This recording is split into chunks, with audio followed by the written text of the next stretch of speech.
কিছু তথ্য বলার সময় হয়তো উদাহরণ দিতে গিয়ে এমন এমন কিছু এসে যায় যেটা আসলে বলা ঠিক না। এই যে একজন নায়িকার নাম সেদিন মনে হয় পাবনা না কোথায় যেন, হযরত হাওয়া আলাইহিস সালাম তার চেহারার যে বর্ণনা আল্লাহ কোরআনে কারিমে দিয়েছেন, তাফসীরের ভেতরে পড়েছি, তারা বিশ্ব সুন্দরী ছিল। তাদেরকে বলা যায় হযরত জুলাইখা, ইব্রাহিম নবীর বড় স্ত্রী হযরত সারা রাদিয়াল্লাহু তাআলা আনহা এবং নবীজির মেয়ে ফাতেমাতুজ জোহরা, তারা এই পৃথিবীতে সুন্দরী ছিল না?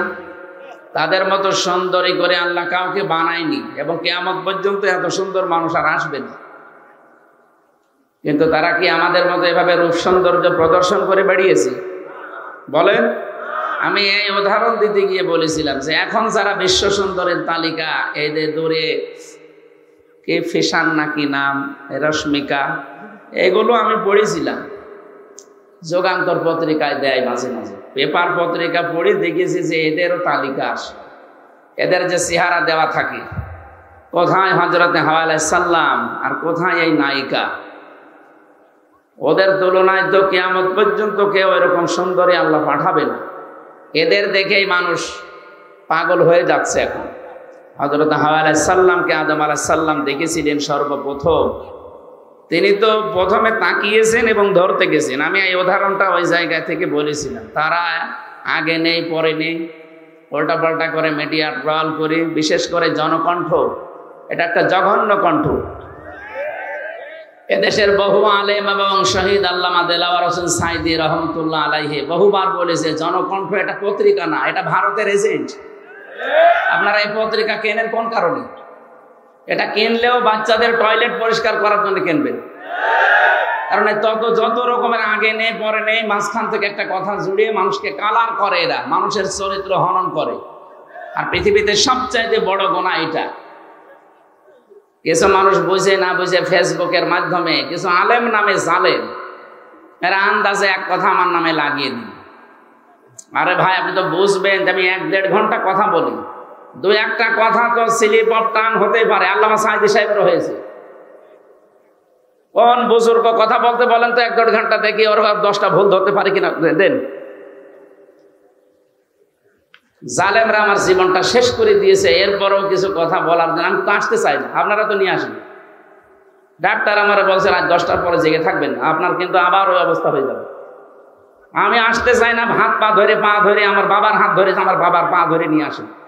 আর নিয়ে আসার পরে একটু স্লিপ অফ টাং হলে সেইটা নিয়ে আপনি মিডিয়া টল করেন। আপনার লজ্জা নেই? জালেম তো যা পালিয়েছে তার সাথে বড় জালেম আপনি দেখছে এখন। আর আমি কি ওই উদ্দেশ্য নিয়ে বলেছি? আমার মনের খবর আল্লাহ জানে না? আর সেই উলঙ্গ মহিলাকে আমার সামনে লাগিয়ে দিয়ে বলছে হুজুরের সাথে বিয়ে করবে। মানুষের মানে কমন সেন্স কোথায় গেছে? বিবেক মনে হয় মরে গেছে। আমরা বাঁচি না, দেশ নিয়ে চিন্তা করছি কি অবস্থা দাঁড়িয়েছে এখন।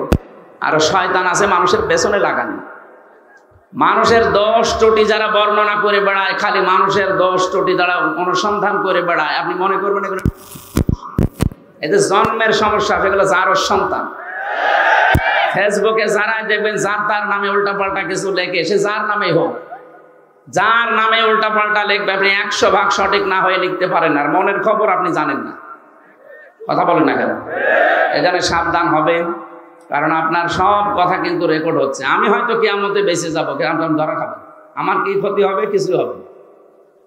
10টা মাহফিল বন্ধ হয়ে গেলে, এ দেশ বন্ধ হয়ে গেল বা পৃথিবী নেই, আল্লাহর দুনিয়া ছোট নাকি?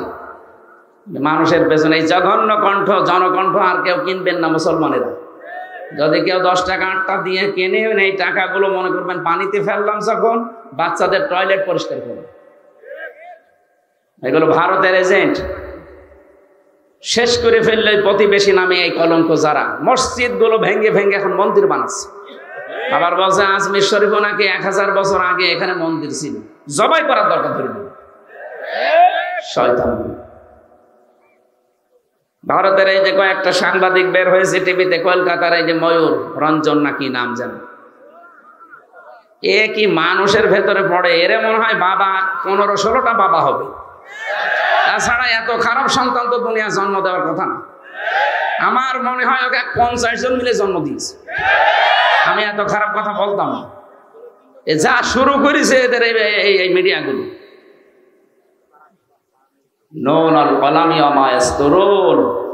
আল্লাহ তাআলা বলে সাবধান, আমি কিন্তু কলমের কসম করলাম এবং কলম দিয়ে মানুষ যা লেখে এইটারও কসম দিলাম। আপনি হয়তো থাকবেন না, আমিও আর 50 বছর পরে থাকবো না, কিন্তু এইটা থেকে যাবে। আপনার এই মিথ্যা তথ্য তামাম দুনিয়ায় ছড়াবে, যত ছড়াবে ওটা যদি সত্যিই মিথ্যা হয়, আপনি কবরে বসে বসে বাঁশ খাবেন। তখন কে দেখবে আপনাকে?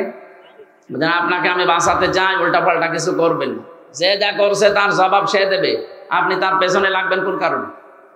এই জন্য আমার সময় দিন, আমার উপর আর জুলুম করবেন। আজকে 3টা নিয়েছেন আপনারা জোর করে, কিন্তু একটাই পারি না। আমার যে শরীরের কন্ডিশন দেখতে পাচ্ছেন না, 3 বছর ওরা কি খাওয়িয়েছে আপনি জানেন? প্রত্যেকটা মানুষ এখন বের হয়ে অসুস্থ হয়ে যাচ্ছে। মামুনুল হক হাসপাতালে ছিল, আমি 10-11 দিন পড়েছিলাম হাসপাতালে। আমার সেন্সই ছিল না যে আমি আছি কিনা। এই অবস্থার পরও জোর করে নিয়ে আসেন, এসে কিছু একটু হলে আমারে বাঁশ দেওয়ার জন্য রেডি থাকেন না। এই ফেসবুকে যারা এই যুদ্ধ করছেন, যুদ্ধ করার জায়গা পান না।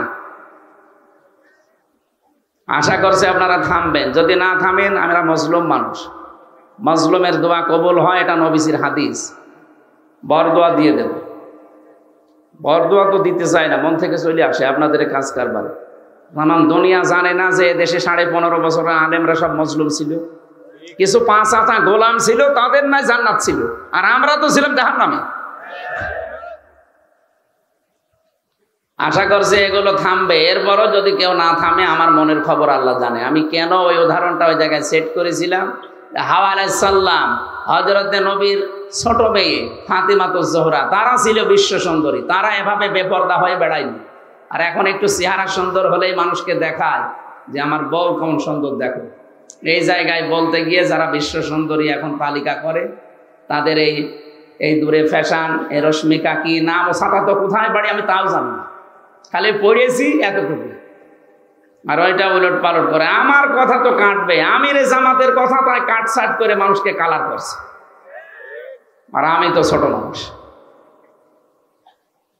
এই জন্য আগামী থেকে আমি আপনাদের হাতে পায়ে ধরে বলছি, যে কয়টা ডেট আমার শরীরে কোলায়, অন্তত এক জেলায় 2-3টা করি, এর বেশি তো পারার কথা না। 64টা জেলা, 630টা থানা, আপনি টের পাচ্ছেন? প্রত্যেক থানায় যদি একবার করে যাওয়া লাগে, মাসে বছরে কয়টা মাহফিল হয়?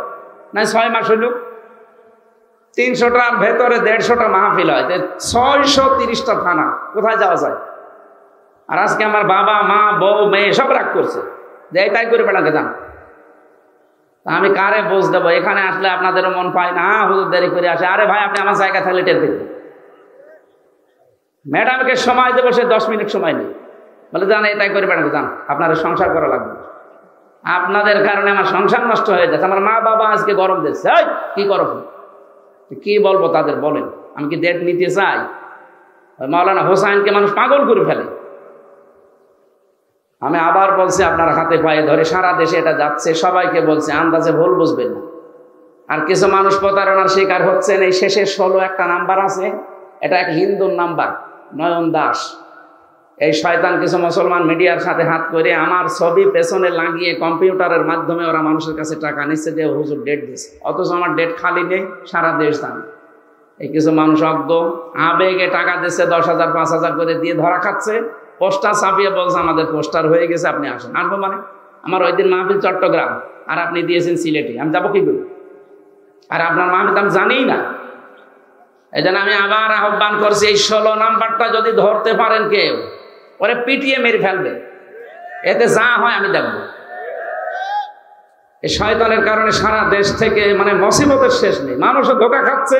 এই যে এতগুলো মানুষ এখন যদি ধোকা খেত, আমারা যদি দাওয়াত না দিতে বলতো, ওই 16 নাম্বার প্রতারকের কাছে, আর 70, এই দুইটা, এটা রবি নাম্বার, শেষের 16 একটা, শেষের 70 একটা। এরা বিভিন্ন জায়গা থেকে কম্পিউটারে খুব পারদর্শী, বিভিন্ন জায়গায় আমার ছবি এখানে পেছনে লাগিয়ে বলছে মুখ নড়াচ্ছি। এত চালাকের আর এত এত এক্সপার্ট, কত প্রশাসনকে দিলাম যে ভাই ধরে দেন, না কেউ পারছে না। এখন আমি কি করব? কালকেও মাহফিলে চট্টগ্রামে ধোকা দিয়েছে মানুষকে, সেখানে বলে 1.5-2 লাখ মানুষ বলছে হুজুর দাওয়াত নিয়ে আসে না, অথচ আমি জানিই না। ওই 16 নম্বরে ধোকা খেয়েছে, এই ময়মনসিংহ সেদিন ধোকা খেয়েছে, সিরাজগঞ্জ গোল চত্বরে ধোকা খেয়েছে। কিচ্ছু জানি না, এরা আন্দাজে মানুষ জমা করছে, আর নাম শুনলে তো এখানে 1-1.5 লাখ মানুষ হয়ে যায়। এটা বারবার সরাতে পারো না। মিডিয়ার গুলো কি করে এরা, নাকি এরা ওর সাথে জড়িত আছে? না না, এর থাকতে পারে না, না ধরতে পারো না, কি করো কি? গ্রুপ গ্রুপ চালায়, একে গ্রুপে দেওয়া যায় না যে 16 নম্বরে 70 নম্বরে কেউ ধোকা খাবেন না। এইগুলো ছড়াতে পারো। রাশমিকার নাম মুখ দিয়ে একবার বের হইলে সেটা ছড়াতে পারো, আর এটা পারো না।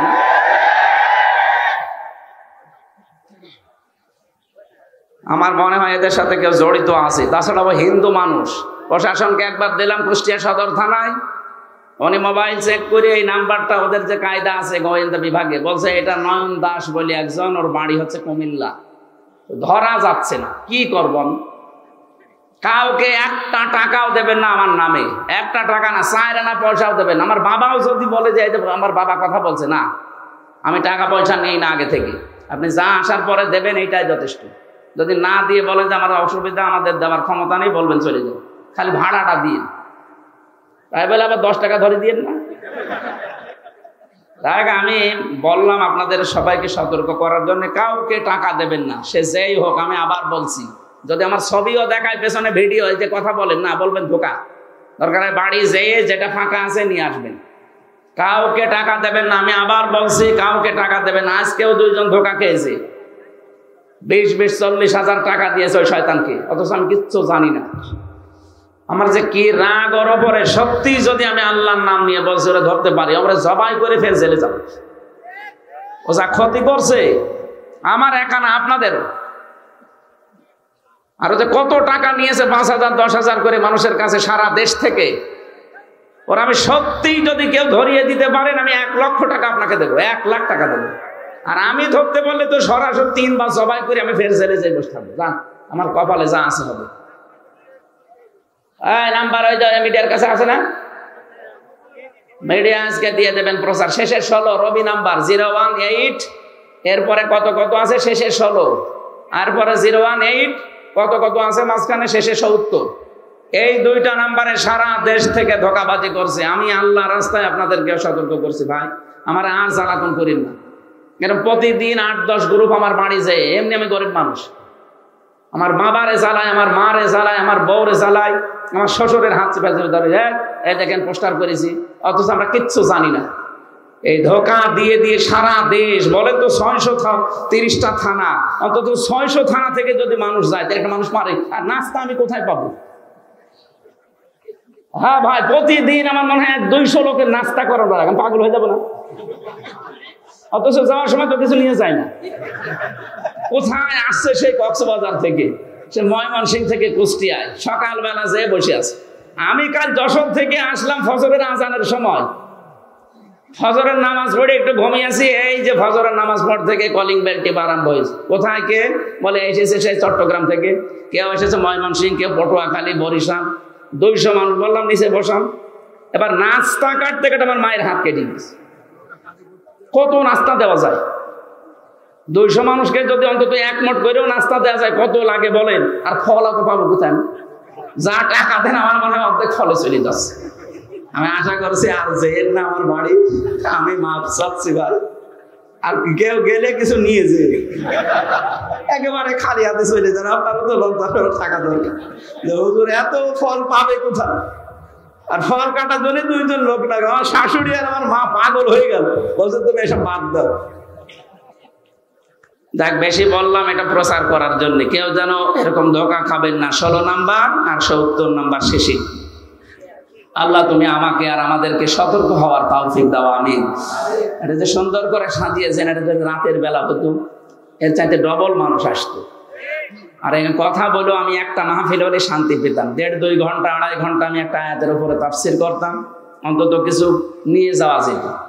এখন এই যে শিবিরের কেন্দ্রীয় সভাপতি জোর করে আজকে জোর করে ওনার নাটোরে এই যে সেই বনপাড়া বড়াই গ্রাম, এখন এখানে নিয়ে যেয়ে মাগরিবের পরে তুলবে। ওখানে লক্ষাধিক মানুষ বসে আছে। আবার সিরাজগঞ্জের এই যে বেলকুচিতে আসা লাগবে রাত 9টায়। বলেন আমি কি মেশিন? কি আর আপনারা যে দূর থেকে আন্দাজে ধারণা করেন ওনার টাকা লাগে, কথা আপনি কয় টাকা দেন? আপনি যে টাকা দেন, এই যে আজকেও আমার গাড়িটা সারতে 1.5 লাখ টাকা লাগবে, 1.5 লাখ। ওর কাগজ করতে 75,000 টাকা লাগবে, ড্রাইভারের প্রতি মাসে 20-25 হাজার টাকা দেওয়া লাগে। তা টাকা কি করবো না? আমার আরো বিভিন্ন কাজ আছে, সেই কাজগুলো করা লাগছে। একটা মাদ্রাসা বানানোর করছিলাম, 3 কোটি টাকা লাগবে, টাকা নেই। আমি একটা গ্রুপে কাজ করি, আকিজ গ্রুপে, যা লাগে তারা দেখছে, এই জন্য আমার কোনো সমস্যা নেই। তারা যদি বলতো না আমরা কিছু করতে পারবো না, আপনি ওইগুলো করেই চলেন না, আপনি পারতেন না। এই জন্য আমার দূর থেকে যারা আন্দাজে ধারণা করে গালিগালাজ করেন যে দুনিয়াদার হুজুর, আপনি আমার মনের খবর জানেন আমি দুনিয়াদার কি আখেরাতদার? আপনি নিজের হিসাব করেন ভাই। আল্লাহ তুমি আমাকে অন্তত এই ষড়যন্ত্র থেকে বাঁচাও। হাফিজুর ভাই বলছিল না যে আসলেও ষড়যন্ত্র চলছে, আর এটা বিভিন্ন রাম আর বামরা বিভিন্ন আলেমের নাম জালেম দিয়ে এদেরকে করাচ্ছে যে এদের পেছনে লাগবে। এখন তো আর কেউ নেই কথা বলার মতো, 2-1 যা কথা বলছে এদেরকে যেন কথা বলতে না দেয়। এটা ভারতের একটা চক্রান্ত। আমরা কোরআনে কারিমের 2টা আয়াতের অংশ বিশেষ পড়েছি, তাফসীর করার জন্য আলাদা সময় যদি থাকে কোনো সময় আসবো। আজকে আমরা যতটুকু পারি আয়াতের মূল শিক্ষাগুলো নিয়ে আসর পর্যন্ত। আসরের আজান দেবেন 4টা 10-এ, 15 নামাজ পড়বেন। 4টা 10-এ আজান দিয়ে 15 নামাজ পড়বেন, অসুবিধা নেই। এখানে নামাজ পড়ে তারপর বাড়ি যাবেন। আউযু বিল্লাহি মিনাশ শাইতানির রাজীম। বিসমিল্লাহির রহমানির রহিম। ওয়া দারাবাল্লাহু মাসালান ক্বরিয়াতাত আমিনাতাম মুতমাইন্না। তাফসীর আকারে কথা বলবো ইনশাআল্লাহ। কোরআনের তাফসীর হবে কোরআন টু কোরআন দিয়ে। আল্লাহ পাক উদাহরণ দিচ্ছেন, দৃষ্টান্ত দিচ্ছেন, একটা উপমা পেশ করছেন আমাদের সামনে একটা গ্রামের। কিসের? সিরাজগঞ্জের এখানে যা আসলাম, এটা বড় সারুটিয়া নাকি নাম দেখলাম, তাহলে এটা একটা গ্রাম। আপনি মনে করবেন এই গ্রাম সম্পর্কে আজকের আয়াত নাযিল হয়েছে, যদিও এটা নাযিল হয়েছে মক্কা। এই গ্রাম সম্পর্কে 1500 বছর আগে নাযিল হওয়া আয়াতটা আমার যতটুকু জ্ঞান আল্লাহ কোরআন সম্পর্কে দিয়েছে আমি মিলিয়ে দেখলাম বাংলাদেশের একটা গ্রামের সাথে মিলে যাবে। এদেশে বহু গ্রামে যাওয়ার পরে দেখেছি সাইনবোর্ড লেখা থাকে আদর্শ গ্রাম। একটা গ্রাম আদর্শ এমনিতেই হয় না, 100% শিক্ষিত হওয়া লাগে। ওই গ্রামের ভেতরে যে সমস্ত কাজ কারবার গুলো মানবতা বিরোধী, শরীয়ত বিরোধী, ওইগুলো চলে না। অভাব অনটন, শান্তি, স্বস্তি, নিরাপত্তা বিভিন্ন দিক থেকে বিবেচনা করে লেখা হয় আদর্শ গ্রাম। পরশুদিন যেখানে ছিলাম লেখা ছিল আদর্শ আন্দোলিয়া, তার মানে গ্রামটা 100% শিক্ষিত মানুষ। কোরআনে আল্লাহ যে আয়াতটা দিয়ে গ্রাম সম্পর্কে উপমা দিচ্ছেন, এই গ্রামটার নাম হচ্ছে বাক্কা। নাম কি? বাক্কা। এটা মক্কার প্রাচীন নাম। আল্লাহ পাক বলেন ইন্না আউয়ালা বাইতি উযিআ লিন-নাসি লাল্লাযী বিবাক্কাতা মুবারাকা ওয়া হুদান লিল আলামিন। অবশ্যই এই পৃথিবীতে সর্বপ্রথম একটা ঘর প্রতিষ্ঠিত হয়েছে। প্রথম বানিয়েছে আল্লাহ ফেরেশতাদের দিয়ে, দ্বিতীয় বানিয়েছে হযরতে আদমকে দিয়ে, এরপরে বানিয়েছে হযরতে নূহকে দিয়ে, এরপরে বানিয়েছেন ইব্রাহিম আলাইহিস সালাম আর ইসমাইলকে দিয়ে। এখন মাঝে মাঝে শত সংস্কার হয়, কিন্তু সর্বপ্রথম আল্লাহ পৃথিবীতে ঘর বলতে যা বোঝায় ওইটা বানিয়েছে কাবা শরীফকে। 2টা জিনিসের ভেতরে এখনো পর্যন্ত রাখা আছে। 1 নম্বরে ফিহি মুবারাকান, এটা বরকতময় করে দিয়েছে আল্লাহ, কিয়ামত পর্যন্ত এটা বরকত দিয়ে ভরপুর থাকবে। মুবারাকান অবদান, এর ভেতরে আল্লাহ পথ নির্দেশিকা রেখেছেন লিল আলামিন, বিশ্ববাসীর জন্য। এবার আসেন তো আয়াত থেকে আল্লাহ আমাদের জানাতে চান কি? তাফসিরে মুফাসসিরিন ইকরাম লিখেছেন, আমি বহু তাফসিরে আয়াতের সাথে মিলিয়েছি। সব মুফাসসির লিখেছেন আমান দাখালাহু কানা আমিনা।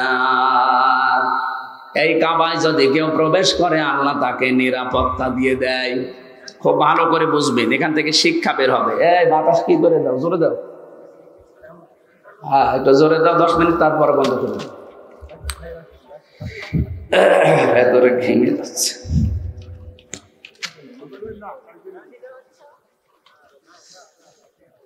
আল্লাহ পাক বলেন, কাবার চত্বরে কেউ আসলে তাকে নিরাপত্তা দেওয়া হয়। আমার প্রশ্ন, এই বাংলাদেশ কি কাবা শরীফ? কথা বুঝে বললেন? এই দেশ তো আর কাবা শরীফ না। এখানে কাবা শরীফের কি আছে বলেন? কিছুই নেই। না, মসজিদ আর কাবা আলাদা। কিয়ামতের দিন কাবা শরীফ শুধুমাত্র ইঞ্জিন হয়ে জান্নাতে যেতে থাকবে। ইঞ্জিনের সাথে যেমন বগি থাকে, তামাম দুনিয়ায় যত জায়গায় মসজিদ আছে, এই মসজিদে যারা সেজদা দেয় তাদেরকে প্যাসেঞ্জার করে ওর সাথে আল্লাহ বগি বানিয়ে দেবেন। আমি যদি এখন মসজিদ ভিত্তিক জীবন গঠন না করি, মসজিদের সাথে আমার যদি সম্পর্ক না থাকে, ওই দিন ওই বগির ভেতরে আমি উঠতেও পারবো না, জান্নাতেও যেতে পারবো না। কথা বলেন না কেন? বিশ্বনবী জানিয়েছেন কিয়ামতে যে কঠিন ভয়াবহ অবস্থা আল্লাহ বানাবে। মানুষ ঘামের ভেতর অনেকে হাবুডুবু খাবে। দুধের বাচ্চার কথা সন্তানের মা ভুলে যাবে। মহিলাদের দৃশ্য দেখার পরে পেট ফেটে সন্তান বের হয়ে যাবে। এত কঠিন অবস্থা আমি তৈরি করব, কিন্তু এর ভেতরে 7 প্রকার মানুষকে যে আমার আরশের ছায়ায় স্থান দেব, তার 4 নম্বরে তারা যাদের সব সময় মসজিদের সাথে অন্তর লটকানো থাকে। তার মানে নামাজে গেলে নামাজ শেষ হলে বের হতে মন চায় না, কিন্তু কর্মজীবনের জন্য বের হওয়া লাগে। যখনই কর্মজীবনে যায়, নামাজের সময় হলে আবারও যেন ছটফট করে আবার আল্লাহকে সেজদা দেওয়ার জন্য চলে আসে। এরকম মন যদি কারো তৈরি হয়, কিয়ামতের দিন ওই লোকটা আল্লাহর জান্নাতে আরশের ছায়ার তলে স্থান পাবে। মাছের কলিজা দিয়ে আল্লাহ তাকে খাবার খাওয়াবে। এবার আমি যে উদাহরণটা নিয়ে এসেছিলাম, এবার দেখেন তো। আল্লাহ পাক বলেন, অমাং দাখালাহু কানা আমিনা। হে নবী, আমি কিন্তু কাবাকে নিরাপত্তা দিয়ে ঢেকে রেখেছি। আমাদের দেশটা যেহেতু কাবা না, এদেশকে যদি কাবার মতো নিরাপত্তা দিতে হয়, কোরআনে কারিমে সূরা আনআম 7 নম্বর পারা 17 নম্বর পৃষ্ঠা 1ম নম্বর লাইনের 82 নম্বর আয়াতে দলিল দিয়েছেন। ওইটা যদি আমরা সত্যিই মেলাতে পারি, সারা পৃথিবী আমার এই বাংলাদেশের 56,000 বর্গ মাইল কাবার মতো শান্তি, স্বস্তি, নিরাপত্তা দিয়ে আল্লাহ ঢেকে দেবেন। কাবাকে নিরাপত্তা দিয়েছে কে? এই 56,000 বর্গ মাইল নিরাপত্তা দিতে পারে কে? আপনি বলেন না, আমাদের র্যাব আছে। আরে ভাই, র্যাবেরই তো নিরাপত্তা লাগছিল কয়েকদিন আগে। কি পুলিশ পর্যন্ত আপনার সিরাজগঞ্জে 14 জন না 13 জন মারা গেছে, পিটিয়ে মেরে ফেলেছে মানুষ। কুষ্টিয়াতে আমার বাড়ির আশপাশে অনেক পুলিশ ভাড়া থাকতো, কোথায় যে গেছে এখনো পর্যন্ত ফিরে আসেনি। ওরা জানে, ওর পরিবারও জানে না ও কোথায় আছে। পুলিশ পর্যন্ত নিরাপত্তা পায়নি ওই সময়। আল্লাহ পাক এবার কি জানিয়েছেন দেখেন, আপনার জীবনে মেলে কিনা। আল্লাযীনা আমানু ওয়া লাম ইয়ালবিসু ঈমানাহুম বিযুলমিন উলাইকা লাহুমুল আমন ইলা আখির আয়াত। এখানে যারা আরবি বোঝে, উলাইকা এটা ইসমে ইশারা। আল্লাহ যারা এভাবে আঙ্গুল দিয়ে বাংলাদেশের দিকে মনে হচ্ছে দেখাচ্ছে, এই কারণে দেশে কোরআন শরীফ আছে না? বলেন বলেন। যেখানে কোরআন আছে তাদেরকে দিয়ে আল্লাহ যারা ইঙ্গিত দিচ্ছেন, যারা ঈমান আনবে আর ঈমানের সাথে জুলুমকে মিশ্রণ করবে না। এখানে জুলুমের ব্যাখ্যায় লেখা আছে, জুলুম মানে শিরিক। জুলুম মানে কি? তাদের ঈমানের সাথে যারা শিরিক মিশ্রণ করবে না, সে নারী হোক আর পুরুষ হোক, আল্লাহ গ্যারান্টি দিচ্ছেন উলাইকা লাহুমুল আমনু, এরাই নিরাপত্তার হকদার। আল্লাহ যে নিরাপত্তা দেবে, কাদের দেবে? আল্লাহর হক তাদের উপরে নিরাপত্তা দেওয়া, যে মানুষগুলো তাদের ঈমানের সাথে জুলুম শিরিককে মিশ্রণ করবে না। আর যেটা সবচাইতে বেশি, বাংলাদেশ, ভারত আর পাকিস্তানে আমাদের ঈমান আছে, কিন্তু আমাদের ঈমানের সাথে শিরিক মিশ্রিত, আর আমাদের আমলের সাথে বেদাত মিশ্রিত। এই কথা বলেন না কেন? আখলিস দীনাকা ইয়াকফিকাল আমালুল কলিল। তোমার ঈমানটা খাঁটি করো, শিরিক মুক্ত করো। বেশি আমল করার দরকার নেই, অল্প আমল করলে ওটা যদি বেদাত মুক্ত হয়, আল্লাহ তোমাকে জান্নাতের জন্য যথেষ্ট বানিয়ে দেবে। এজন্য কোরআনে যেখানে আমলের কথা দেখবেন, বেশি বেশি আমল করে কথা আল্লাহ দেয়নি। কোরআন শরীফে যেখানে আমলের কথা আছে, কাজের কথা আছে, কাজটা বেশি করে করো না, কাজটা ভালো করে করো। আল্লাযী খালাকাল মাউতা ওয়াল হায়াতা লিয়াবলুয়াকুম আইয়ুকুম আহসানু আমালা। তিনি সেই আল্লাহ যিনি তোমাদের মওত আর হায়াত বানিয়েছেন। সিরাজগঞ্জবাসী আয়াতের দিকে একটু তাকান। আল্লাযী খালাকাল মাউতা দিয়েছেন আল্লাহ। আগে কিন্তু মওতের কথা, এরপরে হায়াতের কথা। আপনারা শুনছেন? কোন দিকে তাকিয়ে আছে? খালাকাল হায়াতা ওয়াল মাউতা আল্লাহ দেয়নি, আল্লাহ দিয়েছেন আগে মওত, এরপরে হায়াত। এটা দিয়ে আমাদেরকে বোঝাতে চাই, বান্দা তুমি যত উপরে ওঠো না কেন, এই বিশ্বাস নিয়ে থাকবা যে মরা লাগবে। কি করা লাগবে? এই জন্য মরণের কথা আল্লাহ আগে দিলেন, পরে দিলেন হায়াতের কথা। এখন হায়াত কি? আমরা অনেকেই মনে করি হায়াত মানে আমরা যেটাই আছি এইটাই না। 5 প্রকার হায়াত। তাফসীরের ভেতরে আমি পেয়েছি হায়াত হয় 5 প্রকার। 1 নম্বরে আরমে আরওয়াহ, রুহের জগতের যে হায়াত, এটা আমরা পার করে ফেলেছি। কথা বলেন না কেন? এরপরে আলমে বুতুন, মায়ের পেটের জগৎ, এখানে আমরা 10 মাস 10 দিন পার করে ফেলেছি। এখন যেটা আছে আলমে দুনিয়া, এই পৃথিবীর জগৎ, এইটাই আমরা এখন রানিং আছি। সামনে এখনো 2টা বাকি আছে, আলমে বারজাখ, কবরের জগৎ, আর একেবারে 5 নাম্বারটা আলমে আখিরাত, পরকালের জগৎ।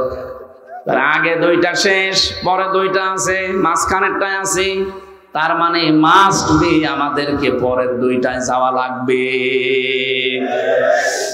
কুল্লু নাফসিন যায়িকাতুল মাউত ওয়া ইন্নামা তুওয়াফাউনা উজুরাকুম ইয়াওমাল কিয়ামাহ ফামান যুহজিহা আনিন নার ওয়া উদখিলাল জান্নাতা ফাকাদ ফাজ।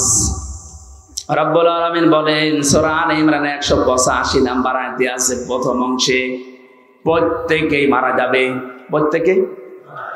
প্রত্যেকেই মারা যাবে, হয়তো 2 দিন আগে 2 দিন পরে। প্রতিটি মানুষকে তার উজুরত, তার পারিশ্রমিক, যেটা তার পুরস্কার, এনাম আমি কিন্তু পরিপূর্ণ করে দেব তার হাতে ধরিয়ে। এই যে নে, যা করেছিস এইটা। শুধু এতটুকুই না, এটা তো আখিরাতের সাথে বলছি, দুনিয়ার বিষয়টা সামনে আসবে। 3 নম্বরে আমি আল্লাহ যাকে আমার জাহান্নামের আগুন থেকে মাফ করে জান্নাতে দিয়ে দেব, এই লোকটার জীবন সফল। এটা একটা ব্যাখ্যা। 2 নম্বর ব্যাখ্যা কি? ফামান যুহজিহা আনিন নার ওয়া উদখিলাল জান্নাতা ফাকাদ ফাজ। যেই লোকটা, কি আসরের আজান দিচ্ছে? একজন শুধু জবাব দিয়ে দিন, আজানের হয়ে যাবে।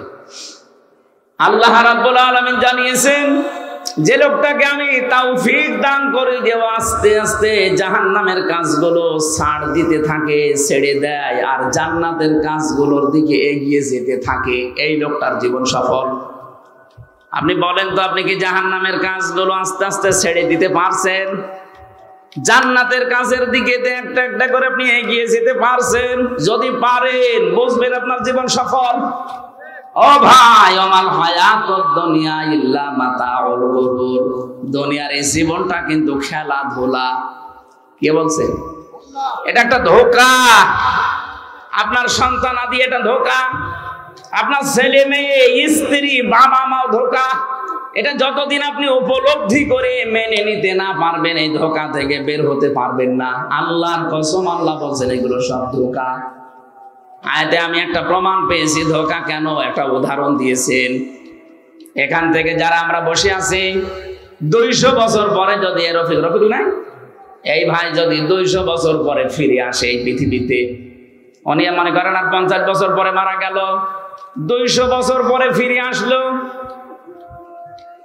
যে বাড়িতে উনি বাস করে ওনার বাড়ি যদি 2 তলা 3 তলা হয়, এসে যদি বলে কারা আছে বাড়িতে, এ বাড়ি কিন্তু আমি বানিয়েছিলাম, যারা ওই বাড়িতে বসবাসকারী ওই সময় থাকবে তারা বলবে কে আপনি? ভণ্ডামি করার জায়গা পান না? আপনার মনে হয় থাকার জায়গা নেই, এই জন্য এসে পরিচয় দিচ্ছেন। আপনার যদি একেবারে জায়গা না থাকে, আমাদের মসজিদ আছে, বারান্দা খোলা আছে, ওখানে রাত্রে থেকে কেটে পড়েন, কোনোদিন আমার এখানে আসবেন না। বলেন তো এই কথা বলবে কিনা? এক কথা বলছেন না কেন? 100 ভাগ বলবে। আপনি মরিয়ে দেখেন, আমার 3 পুরুষের পরে আমার আর জানা নেই। আমার বাবার নাম রিয়াজউদ্দিন, তার বাবার নাম জাহান আলী, তার বাবার নাম নমাজ আলী, এরপরে আমি আর জানি না, সত্যি আমি আর জানি না। এরপরে যে কারা আছে আমি জানি না, ওটা কি হিন্দু ছিল না কি ছিল তাও জানি না। বলেন তো আমার মতো মানুষ, এই 3 পুরুষের পরে আমার আর মনে নেই। এখন ওই নমাজ আলী সর্দারের বাবা যিনি কি ছিল সেহেতু আমি জানি না, উনি যদি এখন এসে কুষ্টিয়ায় বলে এই বাড়ি আমার, এই ভিটা আমার, দাঁত মুখ খুলে ফেলবো না? এই কথা বলছেন এখন? কিসের নমাজ আলীর বাপ আপনি? আমি তো নমাজ আলী পর্যন্ত জানি, এরপরে আর জানি না। এমনকি আমিও যদি 200 বছর পরে ফিরে আসি, আমার যে মেয়ে আছে, মেয়ের ছেলে আছে, ছেলের ছেলে আছে, 3 পুরুষ মাত্র। 3 পুরুষের পরে আমির হামজা কি তারাও জানবে না। কথা বলেন না কেন? আল্লাহ বলেন এই যে এরকম একটা ধোঁকা, এই ধোঁকায় পড়ে আছো তুমি। আমার মনে হয় জীবনের শেষ প্রান্তে যারা পৌঁছে গেছে তাদের তো এটা উপলব্ধি হওয়ার কথা আরো বেশি। এই যে মুরব্বীর, দুনিয়ার সব কিছু তো এতদিন পর্যন্ত 60, 70, 80 বছর দেখেছে, কি মনে হচ্ছে ওনার যে একটা জীবন ছিল আমার কাছে ওটা এখন স্বপ্নের মতো মনে হয়। এখন যেটা আছে এটা শুধু আকাঙ্ক্ষা, এটা পাবো, ওইটা পাবো, ওইটা পাবো, খালি এই ধান্দায় আছে। আর সামনে যেটা আছে এটা একটা স্বপ্ন। এটা কি? ওনার এখন যদি 80 বছর বয়স হয়, আগের এই পুরো 80 বছরটা ওনার কাছে আসলে কিন্তু দুনিয়ার জীবনে এটা প্রত্যেকের জন্য, এটা যতদিন আপনি না বুঝবেন ততদিন আপনার জীবনকে আপনি পরিচ্ছন্ন করতে পারবেন না। এই জন্য আমার আল্লাহ কাজের কথা দিলেই দেখবেন সেখানে ভালো কাজ করো বা ভালো করে করো এরকম কথা দিয়েছেন। বেশি বেশি কাজ করে কথা নেই। আমাদের ঈমান যা আছে, ঈমানের ভেতরে আমরা শিরক প্রবেশ করিয়ে নষ্ট করে ফেলেছি। আর আমল যাই আছে টোটা ফাটা, আমলের ভেতরে বেদাত প্রবেশ করিয়ে আমলটাকে আমরা শেষ করে দিয়েছি। এই জন্য আজকে থেকে যদি এই বাংলাদেশটাও কাবার এলাকার মতো শান্তি, স্বস্তি, নিরাপত্তা নিয়ে আমরা ব্যবস্থা করে দিতে চাই, ডক্টর ইউনূস আপনাকে আমরা বলবো আলেমদেরকে সাথে নিয়ে এই 18 কোটি মানুষকে সঙ্গে নিয়ে শিরক মুক্ত দেশ গঠন করেন। আমল আমরা যে যাই কাজ করি, আমাদের কাজের ভেতরে, আমলের ভেতরে যেন বেদাত না প্রবেশ করে। আপনি এইটা দেখেন, কারণ আপনিও তো কয়দিন পরে মরবেন। আপনিও মুসলমান, আমরাও মুসলমান, অন্যান্য জাতি যারা আছে তাদের ধর্ম তারা নির্দ্বিধায় পালন করবে, কোনো অসুবিধা নেই। কথা বলে না, কিন্তু তারা আমার নামাজে বাধা দিলে ছাড় নেই, এমনকি তাদের পূজায় বাধা দিলেও যেন আমাদের না ছাড়া হয়। প্রতিবেশীর নামে এতদিন পর্যন্ত বিশ্বের মানুষকে যারা জানিয়েছে বাংলাদেশে সংখ্যালঘু নির্যাতন হয়, এটা এখন বিশ্বে বিভিন্ন দেশ প্রমাণ করছে সবচাইতে বেশি সংখ্যালঘু নির্যাতন হচ্ছে ভারতে। ওরা বাবরি মসজিদ ভেঙে ফেলেছে বিভিন্ন দোহাই দিয়ে, যে এখানে নাকি রাম মন্দির ছিল। আরে ভাই, ঢাকার স্বামীবাগের কি ইস্কন মন্দির? এখন যদি আমরা এই দেশে 96% মানুষ আওয়াজ তুলি জানাই এখানেও 500 বছর আগে আমাদের মসজিদ ছিল, আমরা এটা ভেঙে মসজিদ বানাবো, আপনি মরবেন। আমাদের ধর্মে যেহেতু এটা শেখায়নি আমাদেরকে, লা ইকরাহা ফিদ্দীন, ধর্মে বাড়াবাড়ি নেই, আছে জোর জবরদস্তিও নেই। আমরা দাওয়াত দেই আপনাকে, এই উগ্রবাদী এই আচরণটা বন্ধ করেন। ইসকনের নাম নিয়ে যা হচ্ছে এটা কিন্তু একেবারে অরিজিনাল হিন্দু না, খাঁটি হিন্দু এরা না। এদের আসল হচ্ছে ইহুদি। ওদের যে প্রভুপাদ আছে যেটা প্রতিষ্ঠাতা, ওইটা ইহুদি। ও চার্চে লেখাপড়া করেছে খ্রিস্টানদের। উগ্র কিছু মানুষদেরকে দলে ভিড়িয়ে ইসকন গঠন করে সারা দুনিয়ায় এখন এদের নিয়ে অশান্তি। শুধু বাংলাদেশে না, 257টা রাষ্ট্রের 195টা দেশে ওদের নিয়ে এখন ঝামেলায় আছে। একজন ওদের উস্কানিতে যেন আমরা পা না দেই। ওরা খুব চেষ্টা করেছিল সাইফুল ইসলাম আলিফকে হত্যা করার মাধ্যমে এই দেশে মুসলমানরা যেন একটু হইচই করে, এরপরে যেন একটা হট্টগোল বেঁধে যায়। আর এটা করা ছিল যারা পালিয়েছে ওরা যেহেতু বিভিন্ন হাল দিয়ে হালে পানি বানায়নি। ওদের রিক্সা লীগ, ওদের আনসার লীগ, কথা বলছে না কেন, বিভিন্ন লীগ দিয়ে যখন পানি বানায়নি তখন ওরা লাগিয়েছে বিভিন্ন কায়দায় ইসকনকে। এইটাও হালে পানি নেয়নি, কারণ দেশের মুসলমানেরা সব চাইতে বেশি সংযমের পরিচয় দিয়েছে। আমরা ফেসবুক বলেন, ইন্টারনেট বলেন, পত্রিকা বলেন, কারো ফাঁদে পা দিয়ে, বিশেষ করে ভারতপন্থী পত্রিকা যেগুলো, এই জনকণ্ঠ আমি নাম নিয়ে বলছি, আরো কয়েকটা আছে, যেইটাই দেখবেন দেশের এই দাদা বাবুদের পক্ষে কথা লিখবে। আপনাদের পাশে টাঙ্গাইলের সন্তান মাওলানা ভাসানী বলেছিল, দেশের মানুষ যখন বুঝবে যে ভারত আমাদের শত্রু, তখন এই দেশটা একটু দাঁড়িয়ে যাবে। তারা বুঝেছিল, তারা বিচক্ষণ ছিল। কিন্তু এখন আমরা অনেকে এটা বুঝি না, মনে করে না আমাদের দাদা। কিসের দাদা আপনার? আপনার দাদা হলে আপনি যান, ওরা এখন চট্টগ্রাম নেওয়ার ধান্দায় আছে। আরে ভাই, চট্টগ্রাম আমাদের বাংলাদেশের অংশ, আপনি কি যৌতুক নেবেন? আর যৌতুক আপনাকে দেবো কেন? মেয়েকে আমরা আপনাকে একেবারে স্বাভাবিক ভাবে দিয়েছি, মেয়ে তো পালিয়ে গেছে। পালিয়ে যাওয়ার মেয়ের আবার যৌতুক কিছু বিয়েই তো আমরা মেনে নিচ্ছি না। হ্যাঁ, যাওয়ার পরে যদি কোনো মুসলমানের সাথে বিয়ে করতো তাও মানতাম। এমন লোককে স্বামী স্ত্রী এ পরিচয় দিচ্ছে, 15.5 বছরে পরিচয় দেয়নি যে আমাদের স্বামী স্ত্রীর সম্পর্ক। ও যদি স্বামী হয়, ও তো ফুল হাতা হাফ হাতাম না। যার কাছে পালিয়ে গেছে ওকে ফুল হাতা না হাফ হাতা? হাফ হাতা, ফুল হাতা। একটা মুসলমান মেয়ে ফুল হাতার কাছে যায় কি করে? আরো অধিকাংশ ফুল হাতারা এখন হাফ হাতা হয়ে যাচ্ছে। আমার ছেলের যে জেলার ছিল দেবদুলাল, ও শুনলাম নাকি চুরি করে হাফ হাতা হয়ে গেছে। এখানে বৈজ্ঞানিক অনেকগুলো ব্যাখ্যা আছে, এখানে এই পরিবেশটা বলা ঠিক নাই, জন্য বললাম না। আজ ওরা গোপনে গোপনে অনেক ফুল হাতা হাফ হাতা হয়ে যাচ্ছে, আর আপনি কাজ আর পেলেন না, চলে গেলেন আপনি হাফ হাতার কাছে। আর পালিয়ে যাওয়ার মেয়ের যৌতুক কিসের? বিয়ে আমরা এখনো মেনে নেইনি। বাবা মা আত্মীয় স্বজন যদি বিয়ে মেনে না নেয়, পালিয়ে যাওয়া মেয়ের যৌতুকের প্রশ্ন আসে। এরপরও আপনার নিতে চান জোর করে যে চট্টগ্রাম দিয়ে দাও, দিতে পারি। আপনাদের 7 সিস্টার আমাদের দেওয়া লাগবে। আপনি কি আর কি মনে করেন? 7 সিস্টার আমি পুরাটা ঘুরেছি, একটাও ঠিক থাকবে না। ডক্টর মোহাম্মদ ইউনূস শুধু একটু ইঙ্গিত দিয়েছিল, আপনারা ভয়ে পাগল হয়ে গেছেন। কারণ আমি জানি দুনিয়ায় সব চাইতে বেশি মরণকে ভয় পায় মুশরিকরা। সূরা বাকারার ভেতরে আছে, ওয়ালা তাজিদান্নাহুম আহরাসান নাসি আলা হায়াতি ওয়া মিনাল্লাযীনা আশরাকু ইয়াওয়াদ্দু আহাদুহুম লাউ ইউআম্মারু আলফা সানা ইলা আখির আয়া। রব্বুল আলামিন বলেন, পৃথিবীর মানুষেরা, আপনি যদি মুশরিকদেরকে বলেন যে তোমরা 1000 বছর বেঁচে থাকবা, ওরা বলবে আমরা আরো বাঁচতে চাই। কারণ জীবনের উপরে সবচাইতে বেশি মায়া মহব্বত ভালোবাসা এই দুনিয়াতে মুশরিকদের। এটা আমরা শুধু যাওয়া বন্ধ করে দিয়েছি, এই ঘোষণা এখনো বন্ধ করিনি। আমরা বলেছি যাব না ওই দেশে চিকিৎসার জন্য, দাদার আঁককেই দেখি যে মরছে না, 40 ভাগ ছাড় দিয়ে দিলাম, আসেন। নাই তো আমরা না খেয়ে মরে যাব, কারণ মরা আমাদের কাছে খুব কঠিন। আর আমরা যারা মুসলিম তামাম দুনিয়ায় 200 কোটি, আমাদের মরণ কঠিন না, আমাদের মরণ হাদিয়া।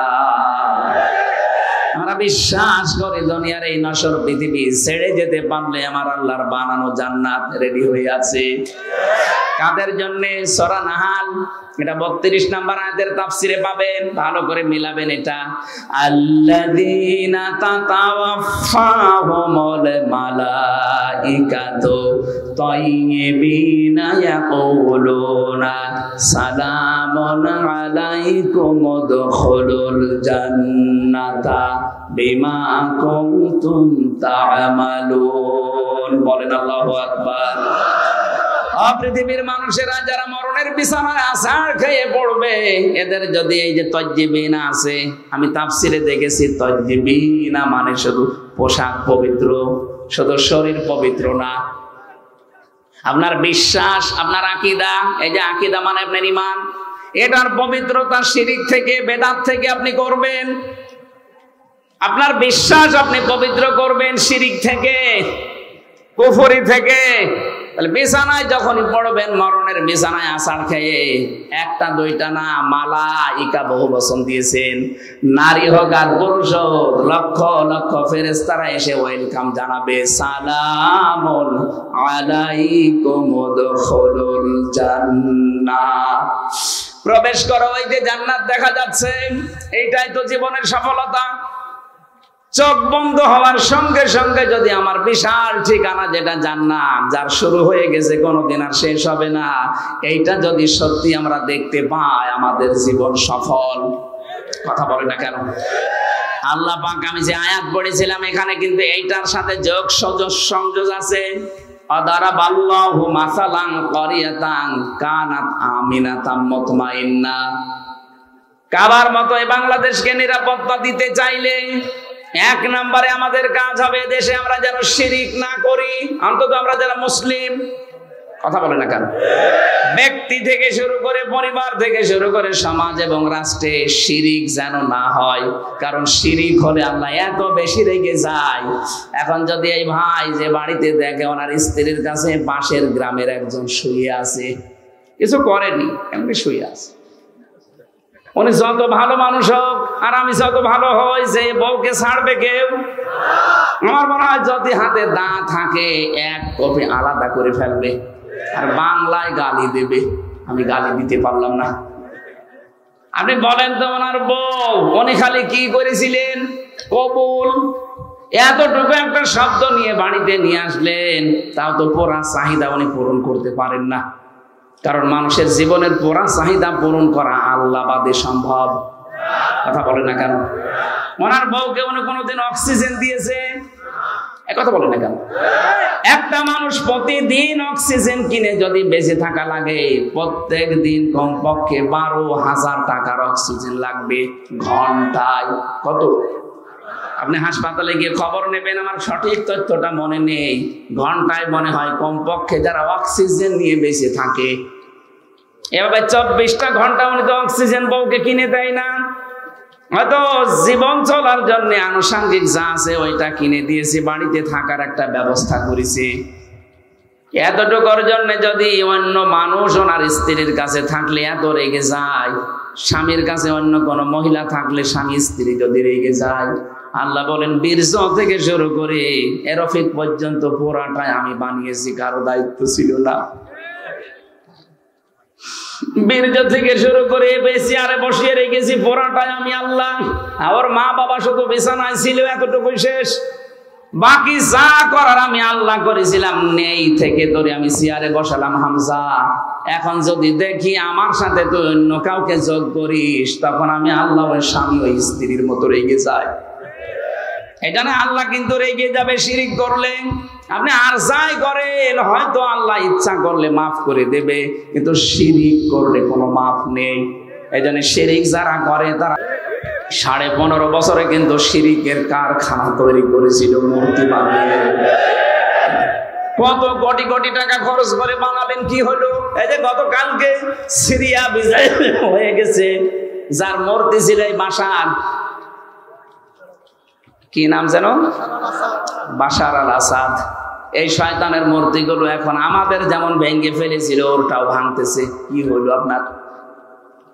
15.5 বছরে কি করলেন? এতগুলো টাকা খরচ করে মূর্তি বানিয়ে, এত টাকা খরচ করেছিল এই পাথরের মূর্তি বানাতে। আমার কোষ্টিয়ায় যেটা ভেঙেছে, শয়তান এত শক্ত ভাঙা যাচ্ছিল না, শেষে এই বেগু দিয়ে এসে ভেঙেছে।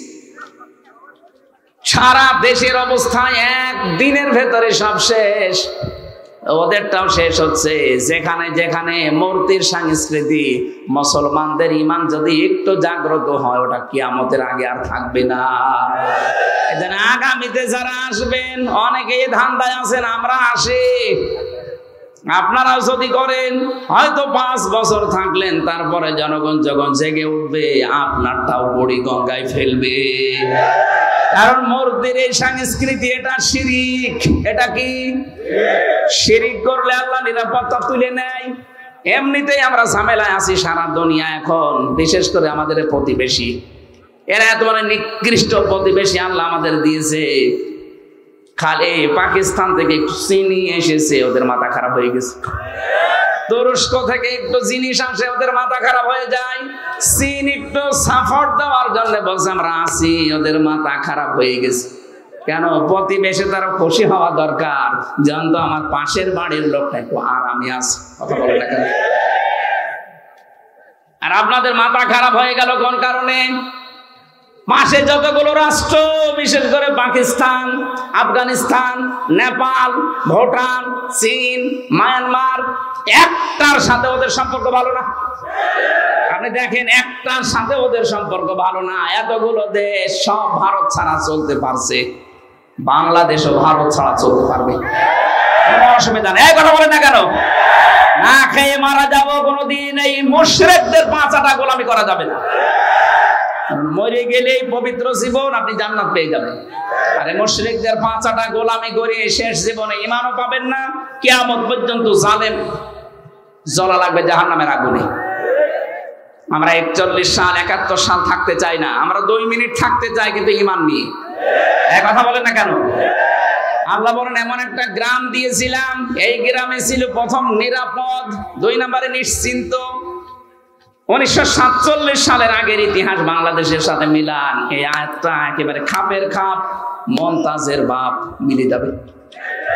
আমি তো মিলিয়েছি এইভাবে, এই কোরআনের সাথে আমি যা পড়ি আগে বাংলাদেশ নিয়ে মিলাই দেখি এখান থেকে কি পাওয়া যায়। এক এক সময় এক এক জায়গায় আজান আছে, মানে